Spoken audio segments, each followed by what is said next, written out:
Assalamualaikum warahmatullahi wabarakatuh.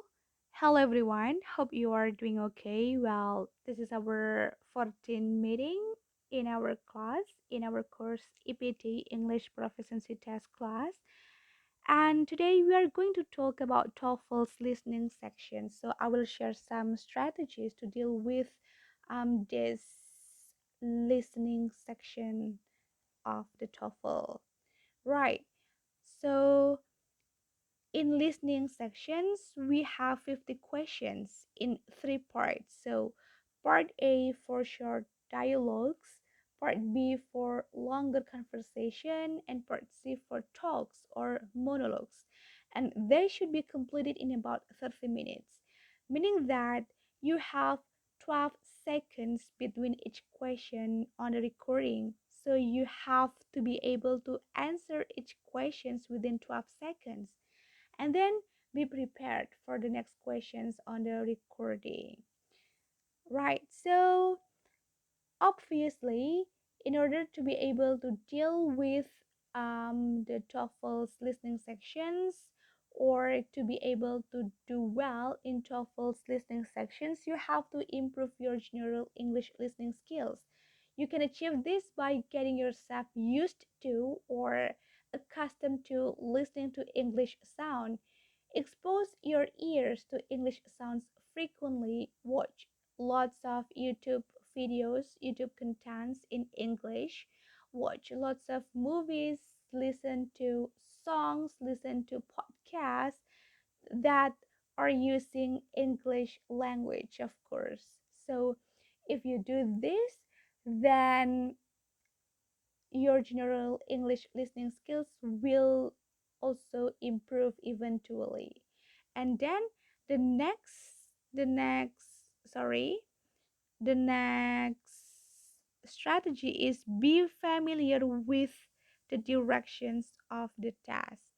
So make sure that you do a practice task before taking the actual task because you need to be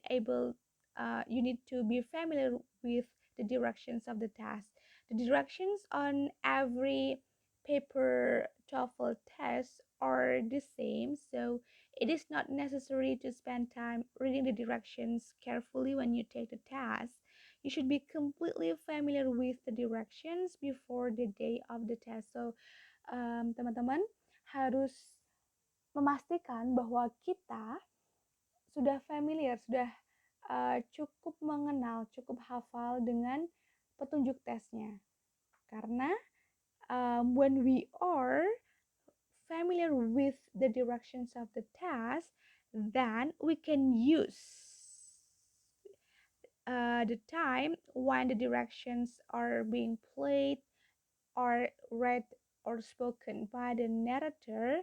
We can use this time to quickly scan the answer, the options that are printed in our questions book. Jadi, ketika kita sudah familiar dengan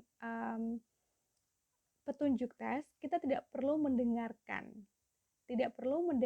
petunjuk tes ketika petunjuk itu dibacakan karena kita sudah hafal, karena sama saja dan kita bisa memanfaatkan waktu ketika petunjuk itu dibacakan untuk scanning, untuk membaca secara cepat opsi jawaban A, B, C, D yang tertera, yang tercetak di buku soal.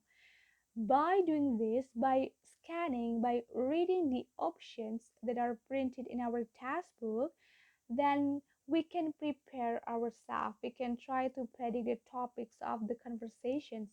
Mungkin saja kita bisa memprediksi dari opsi jawaban A, B, C, D, memprediksi kira-kira topiknya apa sih yang akan muncul dalam recording, dalam percakapan yang akan diputar dalam rekaman. That's it.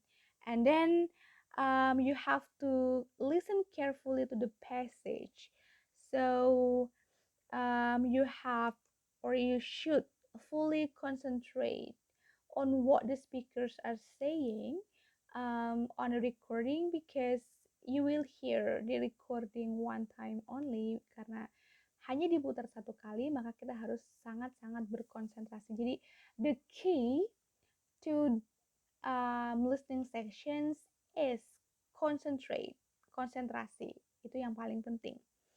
And then the next strategy is that you have to know where the easier questions are generally found, because the questions generally progress from easy to difficult. Jadi biasanya rata-rata soal di listening sections itu akan mulai dari soal yang paling mudah sampai yang paling susah. So part A or is the easiest part in listening section. So you have to make sure that you do well in part A. Jadi pastikan teman-teman memaksimalkan sebaik mungkin di part A, karena kalau misalnya teman-teman bisa memastikan bahwa di part A teman-teman betul semua jawabannya, maka cukup aman ya. Jadi pastikan kalau misalnya part A yang paling mudah saja sudah nggak bisa, apalagi mengerjakan part B dan part C, maka harus pastikan, harus kita manfaatkan betul-betul bagian yang paling mudah, yaitu part A. And then the next strategy is don't leave any answers blank on your answer sheet. So you have to fill in, you have to answer all the questions, even when you are not sure of the correct response. You should answer each questions because there is no penalty for guessing, karena tidak ada pengurangan nilai ketika jawaban kita salah, maka sebaiknya kita isi semuanya, right?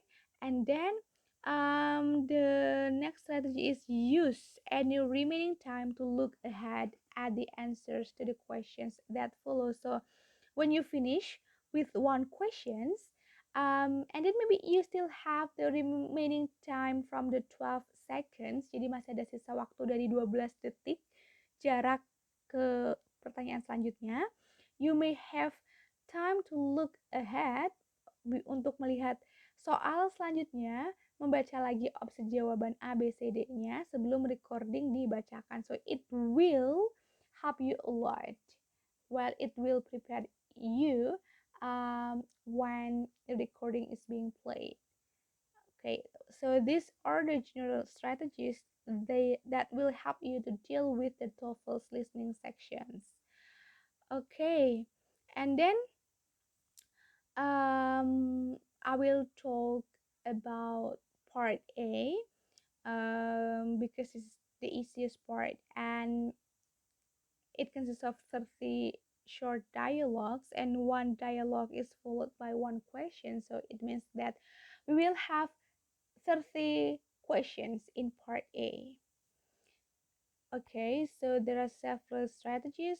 For strategies one, this is the most important this is the most important strategy. Focus on the second speaker, because usually the answer to the questions is found in the second line.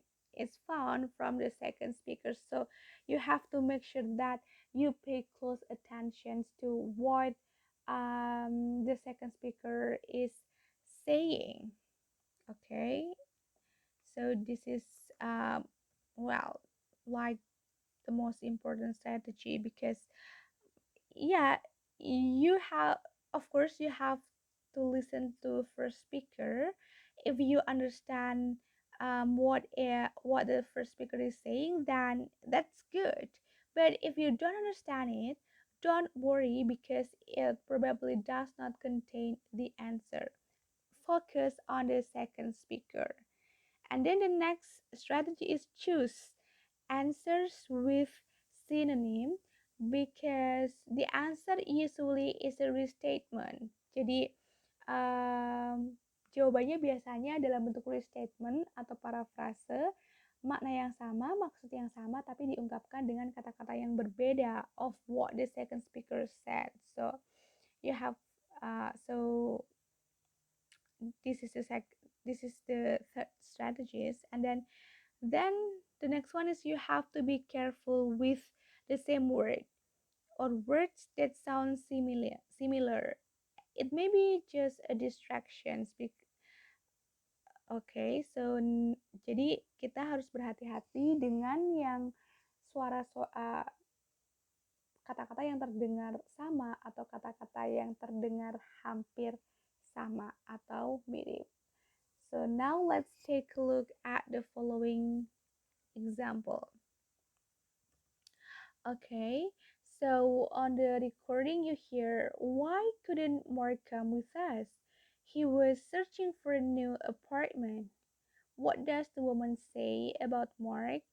Well, so let's apply the strategies. Um, yes. So the question is, what does the woman say about Mark? So obviously, the answer is on the second line. The answer is spoken by the second speaker. So we have to pay attention to the second speaker. Jadi jawabannya ada pada pembicara kedua. He was searching for a new apartment. Okay, and then the next strategy is the answer is usually in the form of a synonym. So we have to look for the synonym of the keyword here. So for searching, the synonym for searching is looking for. Okay, and then we have a new apartment or apartment, so we have a place to live. Ini juga bisa menjadi sinonim dari a new apartment. So the answer is B, he was looking for a place to live.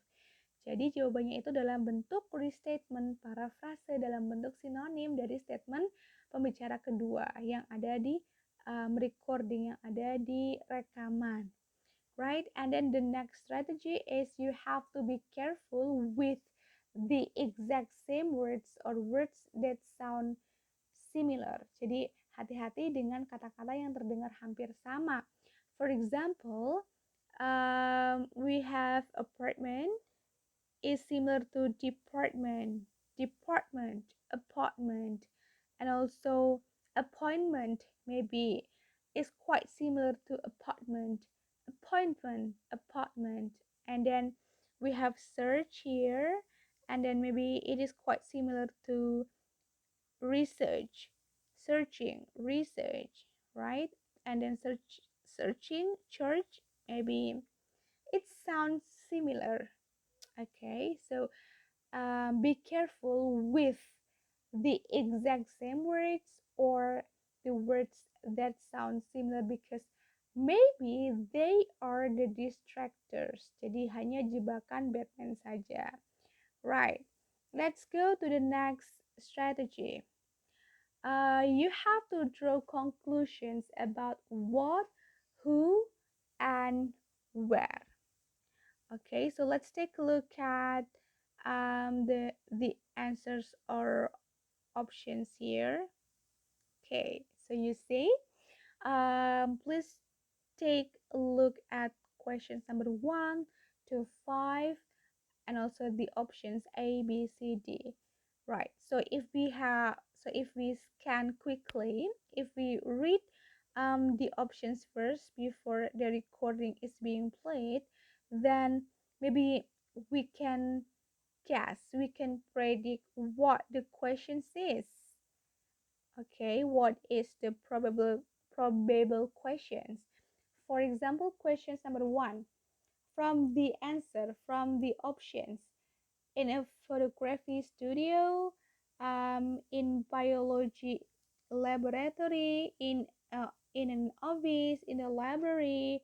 Well, probably the questions will be does the where the conversation take place. For example, jadi di mana percakapan terjadi, lokasi yang ditanyakan. Okay, based on the options that are printed in your textbook. And then the next question number 2. Okay, he's a pilot, he's a flight attendant, he's a member of the ground crew, he works clearing land. So probably the question is, what is the man's job, what is the man's occupations, what is What does the man do? Jadi pertanyaannya tentang pekerjaan dari laki-laki tersebut mungkin ya, karena opsi jawabannya tentang pilot, flight attendant, a member of the ground crew. So this is the predictions of the questions. And then for question number 3, um, wash the dishes immediately. Use as many dishes as possible. Wash the dishes for as long as possible. Wait until later to clean up. Right. So these are all activities. So maybe the question will be about what are they going to do next? Apa yang akan mereka lakukan selanjutnya? Mungkin ya, this is our predictions of the questions. So, yeah. So this is why we need to read quickly the options that are there, that are printed on your task book. Okay, so you can draw conclusions about what, who, where, and also about the topic. Okay, and then let's go to the next strategies. For the next strategies, you have to listen for passive statement. Okay, so if the dialogue contains a passive statement, the answer to the question is often an active statement. Jadi kalau misalnya di recordingnya, di audionya itu pembicara kedua statementnya itu positif, biasanya um, jawaban yang benar itu dalam bentuk active statement, kalimat aktif. Vice versa, if the dialogue contains an active statement, the answer to the question is often a passive statement. Jadi kalau misalnya pernyataannya itu aktif dalam dialog, kalimat aktif, maka jawabannya biasanya dalam bentuk passive statement. Begitu. Okay, let's take a look at the example here. Alice needs to pay her tuition today, but her tuition has already been paid. Her tuition has already been paid. Okay, pay attention to the second speaker. Her tuition has already been paid. This is a passive sentence. This is a passive statement. All right, so maybe, probably, the right answer is in the active form, in the active voice. Okay, so yes, the answer is C. Alice has already paid her fees. Alice sudah membayar fees-nya atau membayar biaya sekolahnya. How about options number A? Alice's education has paid off. Has paid off means that Alice has already gotten the benefits of her education. Jadi paid off itu artinya sudah, jadi karena dia sudah kuliah tinggi-tinggi misalnya, sekarang Alice sudah bekerja dengan gaji yang besar, paid off, mungkin seperti itu ya. Okay, for options B, Alice's tuition needs to be paid. This means that the tuition hasn't been paid ya. Kalau masih perlu dibayar berarti belum dibayar biaya semesternya, biaya sekolahnya. Right. For question option D, Alice has already received the money.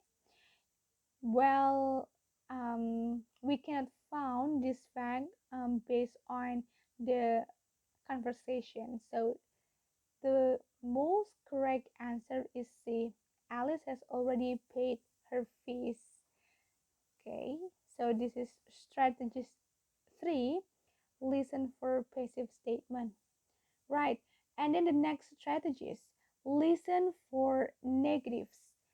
Well, negative expressions are very common in the short dialogues, and the most common kind of correct response to a negative statement is a positive statement containing a word with an opposite meaning. Okay, for example, let's take a look at this example. Tom is not sad about the results. Tom is not sad about the result. Not here. This is a negative sentence karena ada notnya. And then the correct answer, maybe they will change from not sad to happy. Misalnya seperti itu. Happy itu kan, Tom is happy about the results. Jadi happy itu adalah kalimat positif. Oke, not sad itu adalah kalimat negatif, tetapi maknanya sama saja. Right. And then the next example, nobody arrives on time. Tak ada seorang pun yang datang tepat waktu. Nobody. This is a negative expressions. Arrived on time.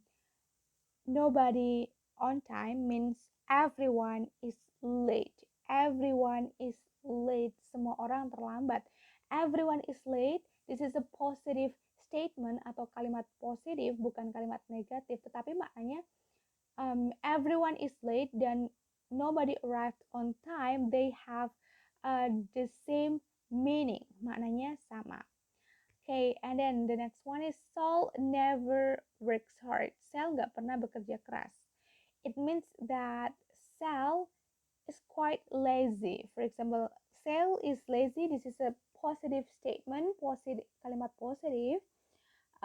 Tapi maknanya hampir sama dengan Saul never works hard. Okay, and then the next types of negative expressions is negative prefixes.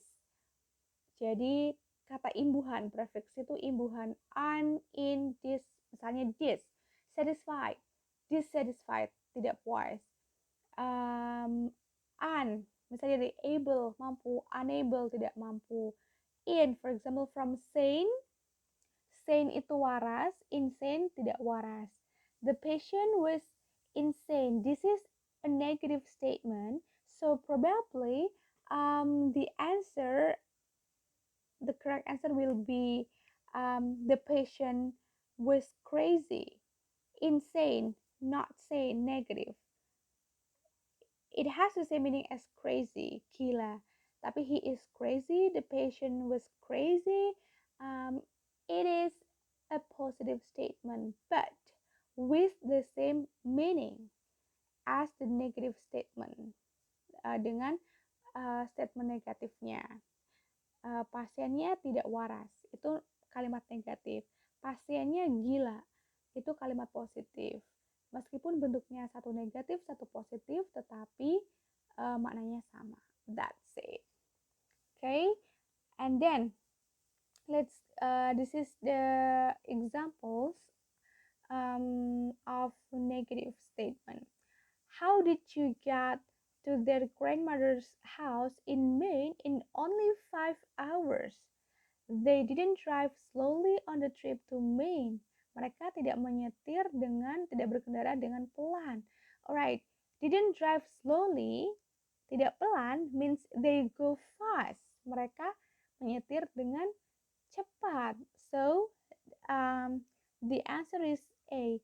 They drove rather quickly. They drove rather, okay. Sorry, they drove rather quickly. Right? I'm sorry. Okay. So this is the answer A. They drove rather quickly. And then let's go to the next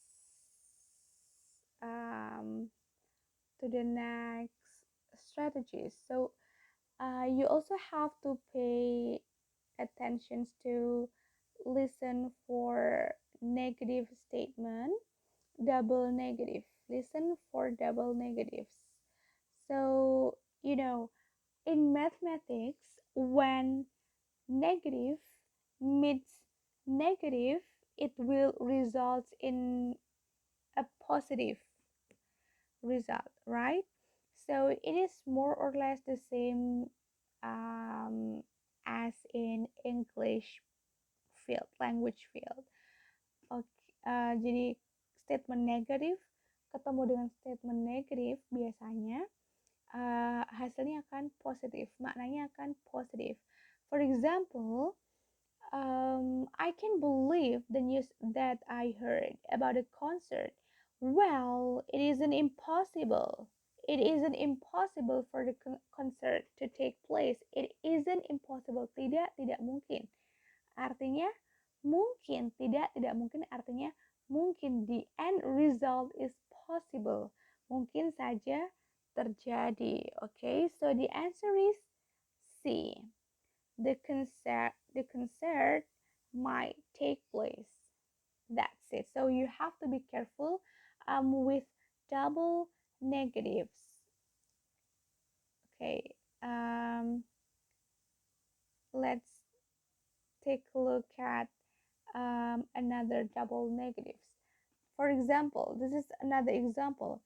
He didn't like the unclean office. He didn't like. Dia tidak suka unclean. Kantor yang kotor. Tidak suka kantor yang kotor. It means that he like clean office. Dia suka kantor yang bersih. Jadi negative, didn't negative. Unclean, negative. It ends with a positive meaning. Biasanya dia akan menghasilkan mana yang positif. He like clean office. And then there is also this pattern, two negative verbs. It isn't snowing, so they aren't going to the mountains. It isn't snowing. Hari ini salju tidak turun, sehingga mereka tidak jadi pergi ke gunung. It implies that they would go if it were snowing. Jadi mereka akan pergi ke gunung kalau misalnya salju turun. That's it. Okay, and then we are still talking about strategies to deal with negative statement, right? So there is this patterns negatives with comparatives. So a sentence with a negative and a comparative. Jadi ekspresi negatif bertemu dengan ekspresi perbandingan has a superlative or very strong meaning. Jadi menghasilkan makna yang paling itu superlatif atau very strong, sangat. So for example, on the recording you hear, what do you think of the new student in math class? No one is more intelligent than she is. No one is more intelligent than she is. No one, tak seorang pun. Negative, more. Comparative, perbandingan. Tak seorang pun yang lebih pintar dari dia. Artinya, she is the most intelligent students in math class, right? So, the answer is D. She is the smartest student in the class. Jadi, ketika negative expressions not, no one, nobody bertemu dengan perbandingan more, maka maknanya biasanya yang paling. Okay? Yang paling. Right. So this is another example. Okay. No one is more beautiful than she is. Okay, ini agak seksis ya. No one is more beautiful than she is. No one. Tak seorang pun, this is negative. Is more beautiful. Lebih cantik dari dia. Artinya, she is the most beautiful. Dia yang paling cantik. Superlative. Yang paling. Okay, the second pattern is couldn't. A sentence that contain couldn't plus comparative. He couldn't be happier. Artinya adalah extremely, sangat-sangat. He is extremely happy. Dia sangat bahagia. Another example. She couldn't be friendlier. She couldn't be friendlier. Dia nggak bisa lebih ramah lagi. Artinya, she is extremely friendly. Dia sangat-sangat ramah. That's it. Okay, and then the next strategies is um, suggestions. It's about suggestions atau saran. Expressions of suggestions are common in a short dialogue, so you should become familiar with them. Jadi, expression of suggestions is familiar in listening of the TOEFL. For example, on the recording you hear, I'll never have time to type my paper tomorrow. Why not do it now? Kenapa nggak dilakukan sekarang? Why not? So, why not here is the suggestions. Okay, so um, the woman suggests that the man to type his paper right now. Okay, so the answer is A. Finishing the paper today. Finishing the paper today. Remember, because usually the correct answer, the correct response is in the form of synonyms, in the form of a restatement. Jadi tetap dalam bentuk restatement atau dalam bentuk sinonim. Okay, so yes, this is the expressions of suggestions. Why not? Why not we go out to dine? Kenapa kita nggak keluar untuk makan? Why not? Let's go out and eat. Ayo kita keluar dan makan. Let's and why not? This is the expressions of suggestions. Okay, and then the next strategies is about agreement. Well, expressions of agreement are common in a short dialogue, so you should become familiar with them. For example, I think that the hypothesis is indefensible. So do I. So do I. Oh, saya juga berpikir yang sama. So this is how we respond, how we express our agreement to a positive statement. Okay, so the answer is, let's take a look. She agrees with the man. Dia um, dia setuju dengan apa yang dikatakan laki-laki itu. Right, so for expressions of agreement we have so do I, me too, saya juga. I'll say, I'll say, I'll say ini juga merupakan expressions of agreement, and then you can say that again. I think that the hypothesis is indefensible. You can say that again. Kamu bisa bilang lagi, saya setuju. I'll say, so do I, me too. These expressions are all the same. It expresses an agreement to an opinion. Jadi maknanya sama. Kita bisa pakai yang mana saja. That's it for listening section part A. And then for listening section part B, well, you can part B is about longer conversations. So obviously it will be more difficult than part A because you have to listen to a more to a longer conversation, so you have to memorize also. So the main strategies to deal with this type of questions for part B and part C is that you have to use the time when the speaker read when the narrator reads the directions part B. In this part of the test, you will hear blah blah blah. Part C. In this part of the test, you will hear blah blah blah. So when the narrator reads out loud the directions of the task, you use that time to scan or to read quickly the options that are printed on your task book. So, if you have already read that answers or that options, then you can try to predict, to guess the topic of the conversations. Oh, it's about school, it's about assignment, oh, it's about business, oh, it's about a museum, oh, it's about tourism, oh, it's about a car.